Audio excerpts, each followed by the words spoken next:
Toto je ječman. Superhrdina zrozený k ochraně ječmene.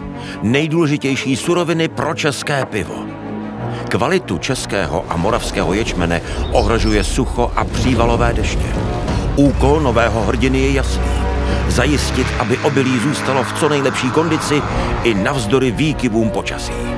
Ječmani se zrodili ze slámy a právě startují svou záchrannou misi. Při ní využijí svou jedinečnou regenerativní sílu. Hrdinové míří na česká a moravská pole. Na ploše velké jako 300 fotbalových hřišť zadrží vodu v půdě, přitáhnou do země živiny a ochrání pole před větrnou erozí. Postarají se o to, aby i do budoucna zůstal český ječmen v té nejlepší kondici a české pivo bylo i nadále fenomén.